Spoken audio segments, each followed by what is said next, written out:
It is as it says on the tin, okay?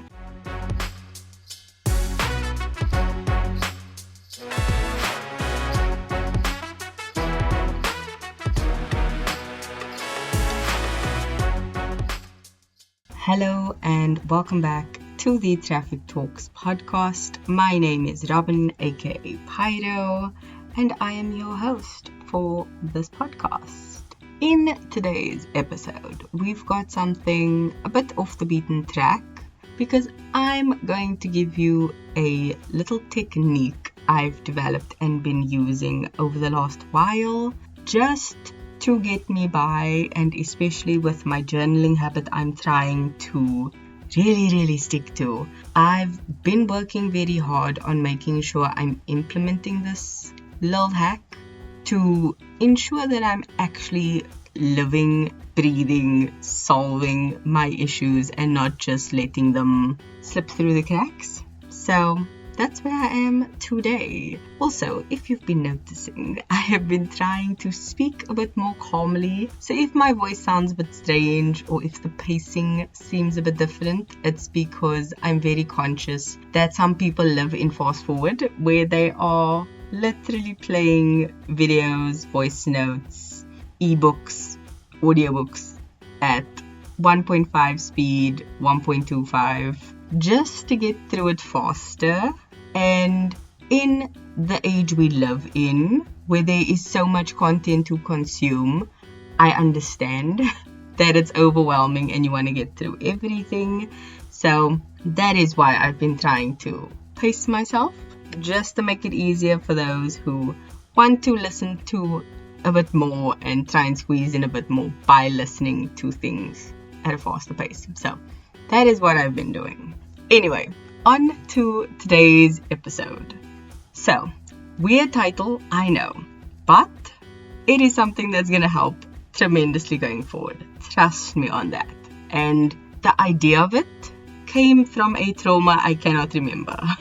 I've just been going through so many things that when I wrote this idea down for this particular podcast episode, I just wrote down the title, Sbbb, and the individual words that make up the acronym, and that's it. I cannot for the life of me remember what I was going through, but I've been using it for a lot of things, so things have tended to just blur together as I've gone on. But yet, writing it down has helped me remember the acronym at least, and putting it into practice has been one of the best things I could have done for myself. So, let's get into what this technique is, and then I'll explain it. And I'm doing it that way just to tease you a bit more. It'll make sense, okay? Just give me a moment to get there. So, this acronym is a way of helping me process things, and it can be done in one of two ways. It can either be done in the moment, when you are just going through something and you catch yourself feeling an emotion of any kind,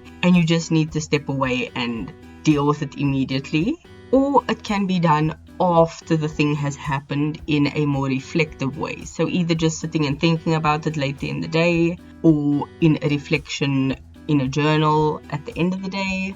Those are usually the best ways I found to do it. And I've done them both ways, especially the first one where I catch myself getting maybe irate or getting angry or just frustrated. And in the moment, I'm just like, no, just... no, catch yourself and be just like, okay, let me just move out the way. And that is what this is. So the acronym is Sbbb, which makes it really easy to remember when you aren't doing good, because part of it is breathing. So just when you get huffy, you just okay, that was a breath. What does a breath remind me of? Sbbb.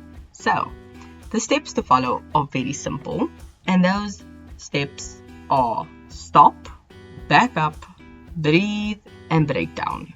So I'm going to go through them one by one. Stop. It is as it says on the tin, okay? This can be to physically stop what you are doing, as in if you are pacing, you need to stop and stand still. If you are talking, you need to stop it. If you are overthinking and spiraling, you need to cut that off. Whatever you are doing, stop it immediately. I've caught myself being literally mid-sentence and I just shut my mouth with an audible click because I'm just like, nope, stop. And that's what I do. If you are going to reflect on the event afterwards using this technique, I would suggest writing down the environment you were in and how you felt. Because sometimes in the moment, you don't really have time to process your surroundings. You more are just trying to catch up on the hamster wheel, which you can't. Whereas afterwards, if you reflect, you can think back and ask, was I feeling hot? Was I clenching my fist? Was I pacing the floor? Was I huffing and puffing? Thinking on the event after is always a good idea, even if you have processed it initially, just because you can think and remember things differently outside of being in the moment and be a bit more objective. So I would definitely suggest doing that, especially when you notice things after that you didn't notice in the moment. Number 2 is backup. This means create a physical distance as soon as possible. If you are standing, getting in someone's face, back it up. If you can, go outside. If you have the opportunity, go take a walk, but just literally get away from the person, from the situation. Even if it's you just being mad at your computer because it's not doing something right, stop it. Literally roll your chair back and go take a walk if you can. Go get some water, come back, but physically move out of the way. If you are doing this in a reflective way, imagine yourself almost zooming out of the event. Like I said, be objective. So kind of imagine it as a TV show or a movie and watch it play out between other people. So that way you can just create a bit of emotional distance from that event and be able to analyze it a bit better later on. So I'm getting ahead of myself, but that is part of it. So number 3, breathe. Once you've made your decision to stop, to back up, and maybe even leave the space, you need to breathe. Taking a breath will literally help with mental and physical clarity, because especially if you are someone who practices meditation or yoga or Pilates or something like that, or even if you just gym, breathing is one of the best tools because you can breathe into your body and understand what you are going through. If you just follow with me for a moment, if you take an inhale and now exhale. Did your shoulders just drop? Did you just sit up a bit straighter?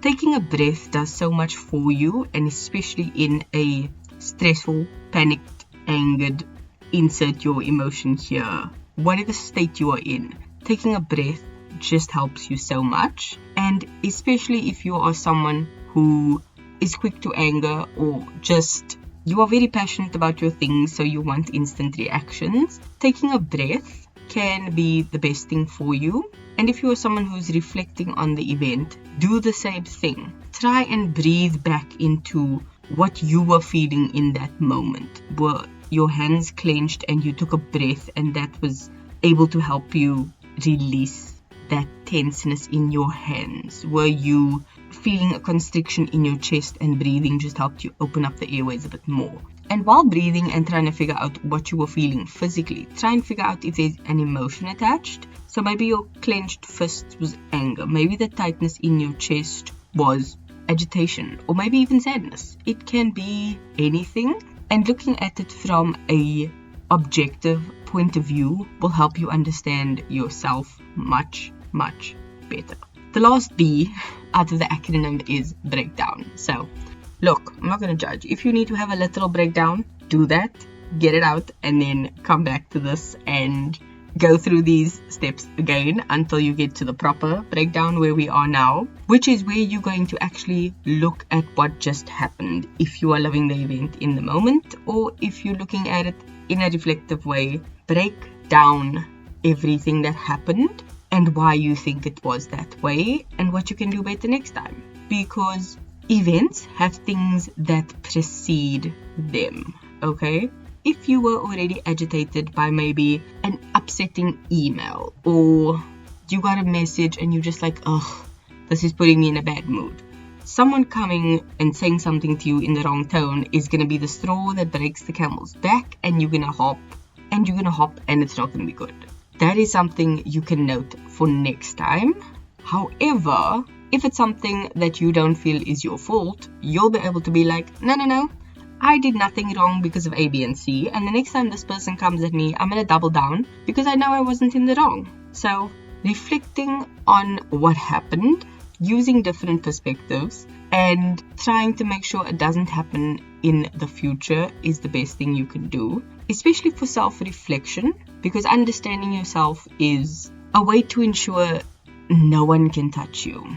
If you know who you are and what you stand for, someone poking and prodding and saying things that aren't true is not going to touch you. It'll be the best thing you ever do. And understanding the reflection part is going to allow you to look back and, like I said, put yourself in the other person's shoes in the situation, because sometimes your reaction maybe wasn't warranted, even if you were right in your defense of the situation. For example, if they accuse you of not doing your job properly or doing the wrong thing, and you get hot and heated because you know what you did was correct, maybe approaching it in a different manner would be best, especially if you are quick to anger. Like I said, you can then maybe tell them, look, I understand what you are saying, but I'd prefer it if you sent it in an email so I can address each and every single one of your grievances from a distance because of the altercation we had the last time. That is a very business corporate way of saying, I don't want to speak to your face, send me an email.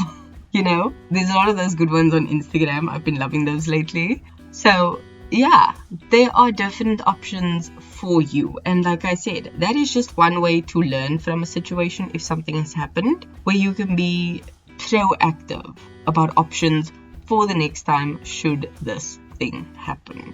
One reason I wanted to make this episode this particular week was it's a new month, okay? Happy March. I completely forgot to mention that last week, going into this week's episode. And I've been trying to just be a better being, as I always say, because I have not been as good at making sure I'm my number one. I've been very lackadaisical on it, and I've been realizing things and reflecting. So journaling has really been helping.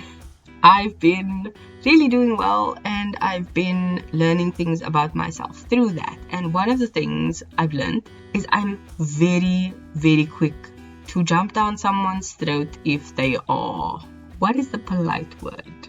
Wrong is not the word, because sometimes they aren't wrong, but I'm very quick to defend and be like, whoa, back it up. How dare you say that? Like, that is me. So I'm trying to just not be that way. And it's not a bad thing, because taking your time to actually process what people are saying is important. And I'm someone who's going to listen to half of what you say, cut you off, and then bulldoze through. And that's not nice. That's not right. That's not the way to have a conversation. And in particular, these last few weeks have taught me to take my time in conversations, and I've been trying to listen more than I speak when it comes to conversations with people. And that, I think, is a very good lesson for life, not just in business or in friendships. Everywhere, it's a good idea to speak less and listen more, especially because a friend recently spoke to me, and she's probably listening to this. Hi. She said that she was very grateful to have me listen to her, and that kind of made the penny drop in the fact that I am a very good listener, and it's almost like a special ability that I have that I want to use more, especially because she's not the first person to say that to me. So it's definitely a muscle I want to flex and work and use more often in life. That brings me very smoothly into the song of this week, which is Listen by Beyonce from the Dreamgirls movie, because literally the song says it all, especially in her lyrics. She's basically telling you, listen to what I say. I found my voice, and now I'm going to speak up and stand up for myself using my voice. The fact that it's a singer speaking up for herself, and the song almost crescendos as it goes on is even more incredible. So I think it's a very apt song of the week. But yeah, that is my 2 cents. I hope it was helpful and insightful. I hope you are going to take this technique with you into the rest of this year, because wow, we're in the 3rd month. I'm shooketh. Anyway, that's me for this week. I will ask you, as always, to keep being a better being, and I will see you in the next one. Ooh, shameless plug before I go. I've been uploading old episodes like you cannot believe, and I've almost caught up to the vlogs. So if you haven't subscribed to my YouTube channel, there will be a link in the description that you can go to, and I will make sure it's there if you have not already done so. The first vlog should be up. It's a day out at the V&A waterfront, if I'm not mistaken. I haven't edited it yet. I don't know the title or anything, but I'm almost there. So if you could go and give me a subscribe, I'd appreciate that. Thank you so much. So now I'm officially done, and I will see you in the next episode. Love you. Bye.